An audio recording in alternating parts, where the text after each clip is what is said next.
there will be any question of a country saying, I'm not leaving. I don't think, I think France is a old partner, an existing partner of Senegal. But they're being kicked out.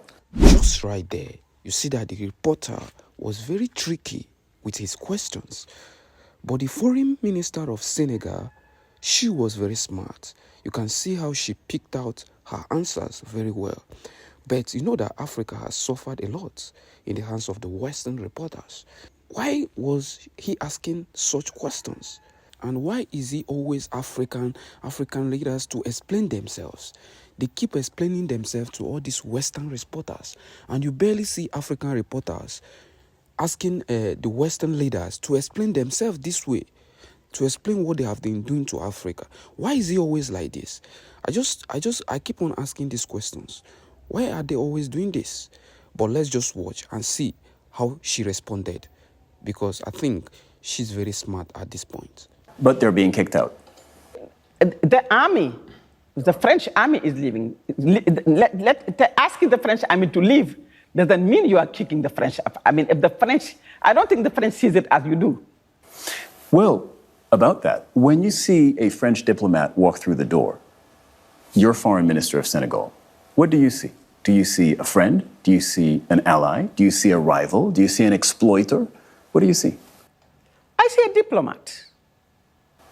That's not an answer. When you say that if I see a French diplomat walk through out the door, coming to see me, I see a diplomat that I can sit down and talk with, a civil discussion. The diplomat that comes to defend its interest, and the Senegalese Minister of Foreign Affairs that defend the interests of Senegal and the interests of West Africa and Africa. That's what I see. And then we sit down and talk.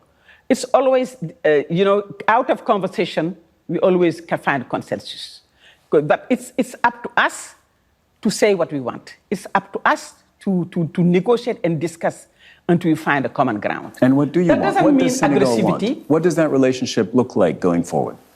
Oh, I mean, I think that the relationship right now in Senegal is, what we are saying is that we have several partners in the world. Senegal is open to partnership.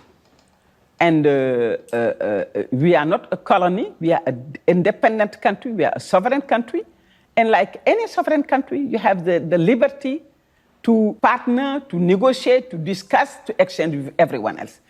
I mean, it's even surprising to me, honestly, to be asked questions like, how do the French feel when you decide that you're going to have another partner? I mean, even though I've lived long enough not the question to understand, I understand, but it's just such a surprise as an African woman, as someone who has traveled the world, who has seen so many developing countries be independent, from Bolivia to Vietnam to South Africa and to West Africa, and to be told, how would you feel if the French army leaves your country? I'll feel okay. And I think the French should feel okay. I think they will feel okay. But the France I see today will feel very happy when they, to have a partnership with Senegal that is equitable, that is transparent, that is fair, and that is polite. And mind you, I mean, this is what discourse we say to everyone. We are not against anybody, but we are like every country, Senegal's interest first, like any other country. And I think that every African is feeling that way, especially African youth. Africa's interest first. Of course, defending that interest is a process. There are things that we have to get. There are places you want to go. It's a process. But it doesn't mean that we are against other people. There's a proverb that saying that I love my... Because you've had several lives. You've been a math teacher. You're a very accomplished economist. You became a political activist, political operative. But until you became minister only a few months ago, you had never actually held political office. And now you are part of a government under the leadership of the President Faye, and the Prime Minister Sonko, that has promised radical and profound change. And it is up to all of you to deliver that change. What have been your first impressions of actually being in power?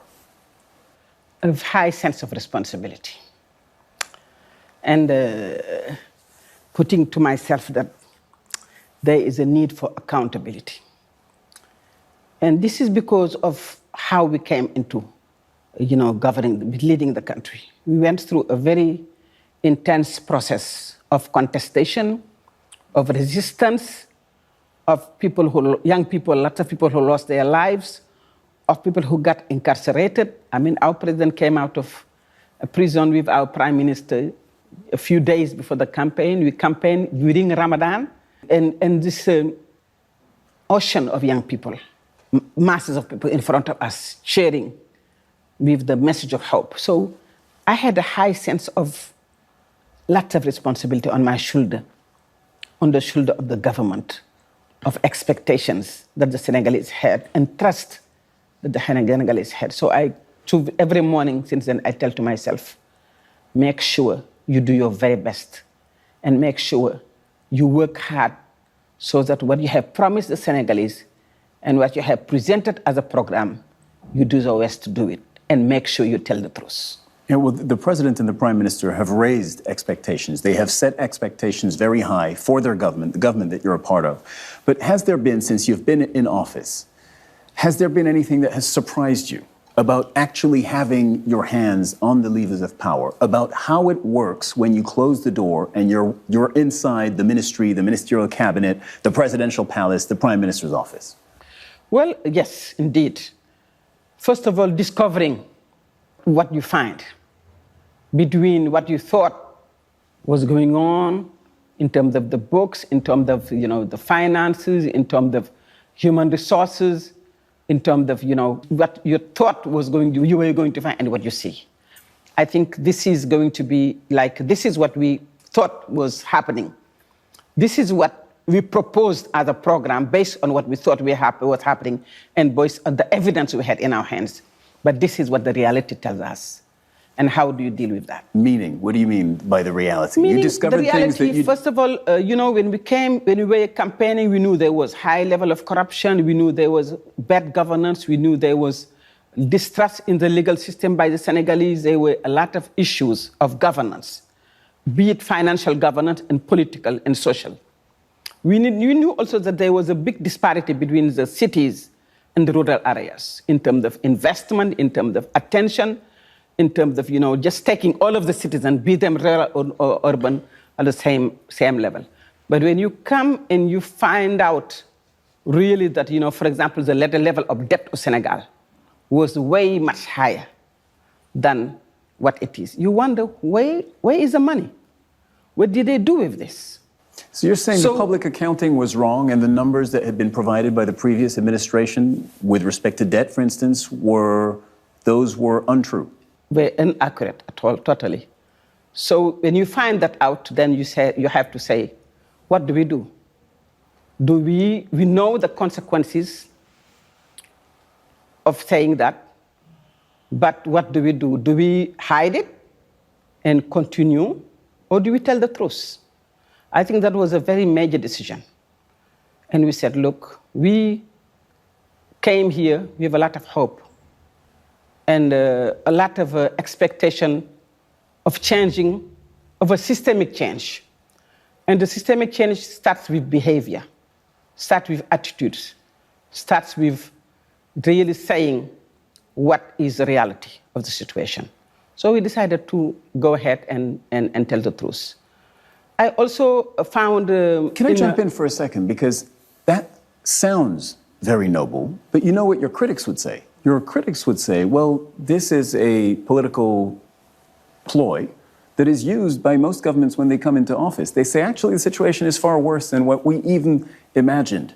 And we're telling you it's worse, and we will spend the next few years telling you that we are essentially digging the country out of the hole that the previous administration put it into. And that serves the purpose of the incoming administration. Well, you can say that when you don't have figures, when you just say the situation is worse without evidence.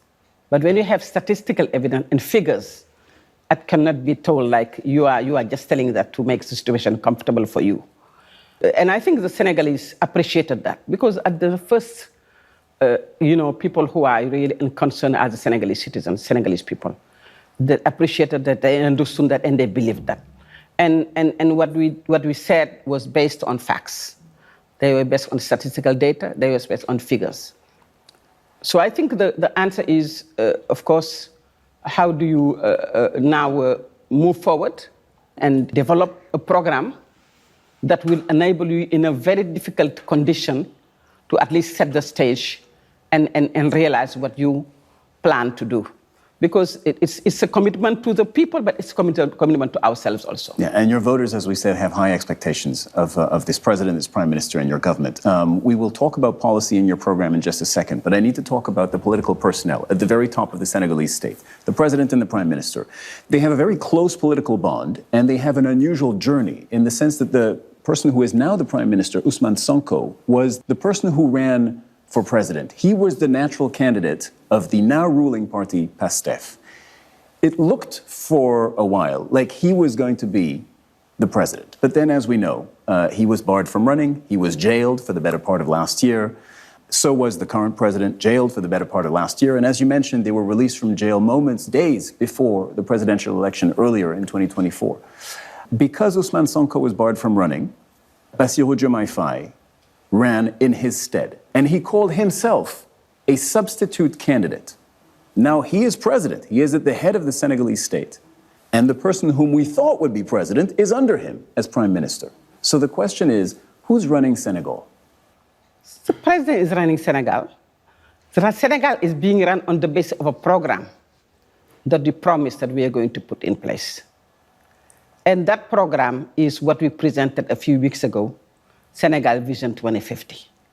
You are running a country on a basis of a program. You're not running a country like you're running an army. You're running a country because you're trying to put in place a program, an agenda for social change.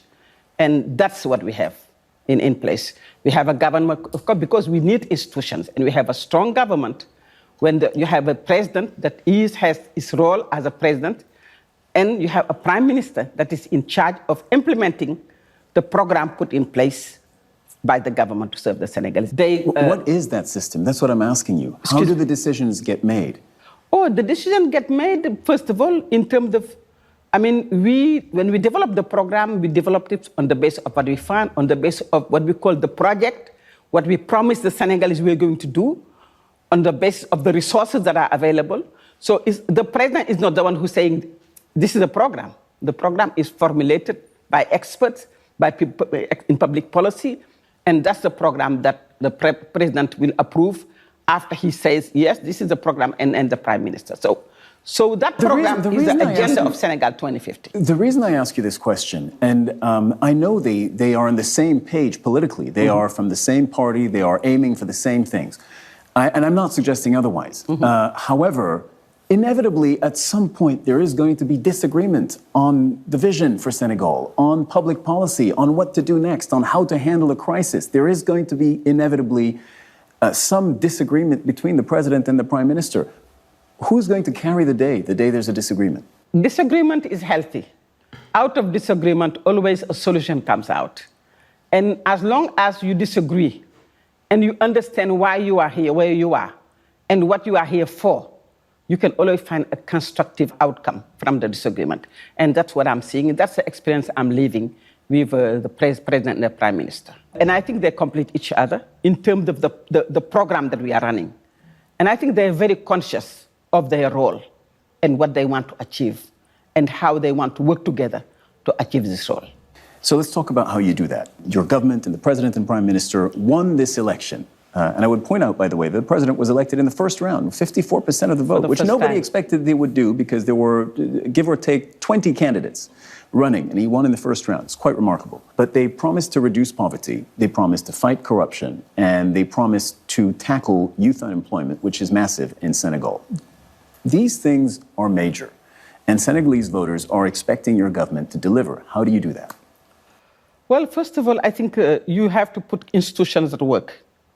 You have to, first of all, ensure that Senegalese get reconciled with the justice system, which was a very important step because the justice was weaponized. The justice system was used to repress instead of serve the people. We went through a process of reconciling Senegalese with the justice system.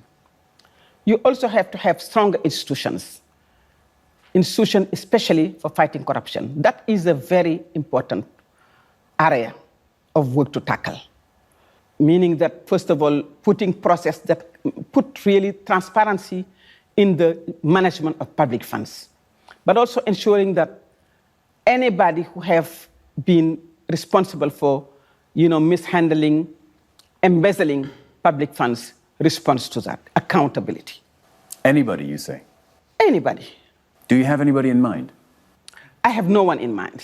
But the justice system will do its job if that happens. But what we are saying is that there is no exception. Everyone will be on the same level in front of the law.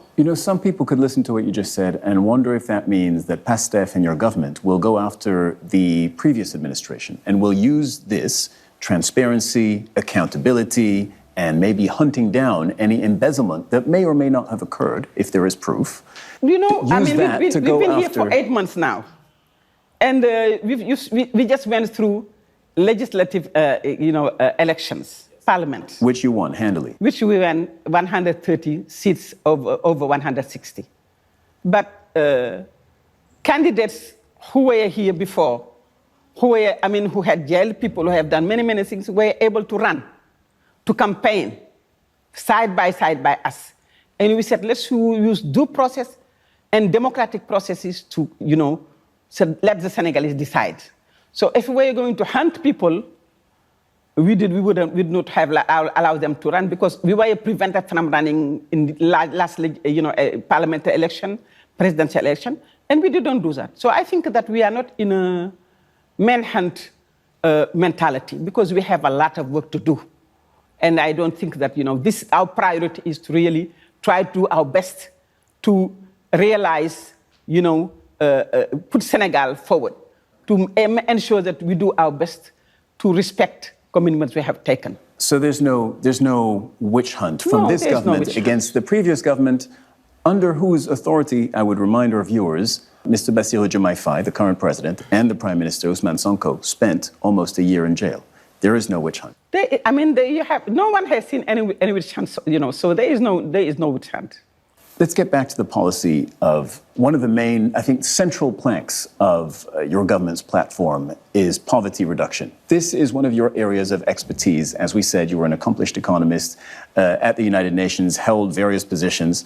How do you do that? This is a mammoth task. And specifically, what do you say to the countless Senegalese young men who see no future for themselves in Senegal, and who prefer to risk their lives getting on dinghies, crossing parts of the Atlantic Ocean to try and make it to Europe? And we're talking, by the way, about people who have an education, who have degrees, who might be teachers, engineers, etc. What do you say to them? It's a very painful situation to see. And I think one of the reasons why several of us went into politics is because we feel that Senegal is able to provide employment for its citizens. Senegal is able to ensure that young Senegalese live in Senegal with dignity and can even decide to go on vacation and come back home. We believe that is possible. How do you do that? Well, first of all, we have to invest in agriculture. Senegal has large potentials of agricultural development that we have not done before. And we feel that we need to invest in agriculture. And agriculture is not only a job provider, but it allows Senegal to transform a certain agricultural product and export them. To do that, of course, we need to water management. And from the area where I come, we have the lake, the big lake of Lac de Guiers that has fresh water, that we are planning important irrigation program that would enable us to provide water to large pieces, areas of land so that we can grow agriculture in a large scale level. With, of course, increasing, really productivity and mechanization of agricultural process, which has been really, the farmers are still using very, very rudimentary, basic mechanic agricultural tools.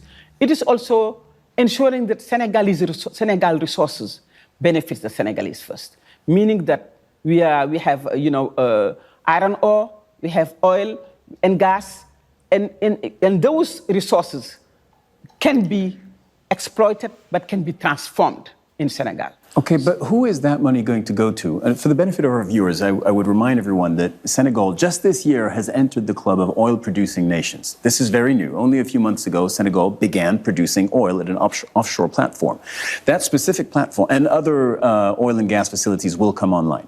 That specific platform is owned 80% by the Australian company that has invested in it, Woodside, and 20% by the Senegalese state. The Senegalese Prime Minister and President have both said that is an unfair distribution and they want to renegotiate the contract. How's that going? Countries have done that in the past. You can sit down and discuss. We are not saying we're going to kick anybody out, but we're going to sit down and discuss. And certainly when you look at contracts, you will certainly find ways to review them so the Senegalese can benefit better. I think that's something that, the lawyers, the experts, in legal and negotiation of contracts can do. But how is it going? Because that was one of the day one priorities and promises, and you've been in power 8 months. And we are in the process. We are in process of looking at, several contracts and seeing if there are any loopholes, how Senegal can better benefit. And that is something that we said, and that's something that we will do. You also said you're not looking to expropriate any private companies or nationalize the sector. I mean, looking for meaning that you target someone and say, okay, I'm going to expropriate you. No. First of all, you look at the contract and see, have the contract been followed properly? Is that the case? Secondly is the contract itself, as it is framed. Does it respect Senegalese interests and the private companies? We're not just in here to kind of, expel or say that private companies did something wrong, but we want to put a level playing field, a win-win contract. So the Senegalese win and also the private companies win. We do that with Woodside, we do that with BP, we do that with any other companies. But in addition to your question, Senegal has other resources. We have the most important natural gas resource in Senegal has not been exploited. And that will enable us to sign a very interesting, for us and for the private sectors that are coming, agreement that will benefit both Senegal and the private sector companies that are going to come to exploit. The other way that you're asking about, employment of young people is transformation of resources. We know that we have natural gas, we have phosphate. You can put already a factory of transforming, of creating, fertilizers, of creating urea and other products that are important for agriculture on one way, but also the create employment. Because industry and transformation companies and enterprises is what really enable you to create employment, create jobs. So I think that what Senegal says it's going to be doing is doable. The vision is clear in the 2050. And one of the things that have been very, very, very difficult in many countries is really transparency. A transparent process, a process of accountability, having a vision over time and giving yourself a pace of 5 years like we do until the 25 years or the 2050 vision. And I think that that is very important. The other area where I think is very important for employment, if I may continue, is really we have a big disparity between the cities and the urban areas. And we want to set up what we call, really these poles of development, because every region of Senegal has some potential of development. But just to end again, Senegal is a gateway. This is a market of young people. Hmm.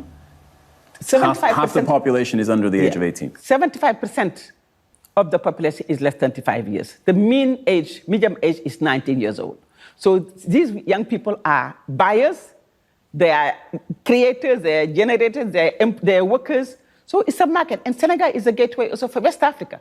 We have ECOWAS, which is 500 million people. In 2050, it will be 1 billion people. So this is a huge market that also investors will be interested in coming, and investors will be interested also in entering this market and agreeing with people who are from those countries have to benefit from the resources that these countries generate. I've been remiss because I haven't yet asked you about Senegal's relations with the former colonial ruler France. Those relations going forward. What are those going to look like? Because a central plank of your political platform has been to reset relations between Senegal and France. Specifically, the president has said recently in the French press that he wants the French soldiers to leave. There are about 350 French soldiers, 2 military bases in Dakar. He wants them to leave. Is there a timeline for that? Well, the timeline, I'm not going to sit here in Al Jazeera and give it to you, I don't think. I think the timeline will be Tell us discussed. what those conversations are like then. Yeah, At least the tone of the conversations between Senegal and France under this presidency. I think the tone of conversation is healthy. I mean, we've been, since the president What does that came in mean power, for he's been in Senegal? France twice. I mean, saying that the army that is in your country need to go back to their country doesn't mean that you are, harassing them or you are impolite. It's just a form of saying that I am a sovereign country and I am entitled to defend myself and I can defend myself. Well, have they agreed to leave? Well, is this, I mean, The what do you president mean says by agree? The president has said that there will no longer be French soldiers in Senegal. So that would require the soldiers to leave. Have they notified? It requires a discussion. I mean, but that is something that is a given. I don't think that, at this stage in 2024, knowing Senegal and the Senegalese leave. All right, my beautiful people. I believe that you have listened to this. And this woman is very, very smart. She's very learned. You can see how she faced the reporter. Though the reporter was so tricky, asking unimportant, unnecessary questions. But she was so careful with her answers. She represented very well. Believe me, I think she was a teacher before she took on this political office. And she's doing absolutely well. But I always ask this question, why are these people always there to explain themselves? What they have done to Western leaders, why they don't allow them to get away with their plans. I always find this thing somehow. Why is it always African leaders there explaining themselves? Why do they do this? Why do they do that? But you barely see African reporters asking Western leaders this kind of questions. Why is it always this way? Why are the Western leaders not always invited to the studio to be asked these questions? Why?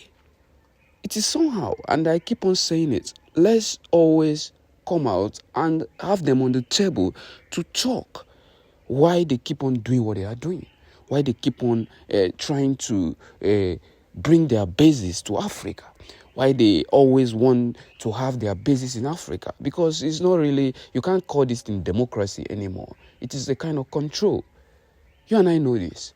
But anyway, I would love to know what you think in the comment section. See you in the next video. Remain blessed.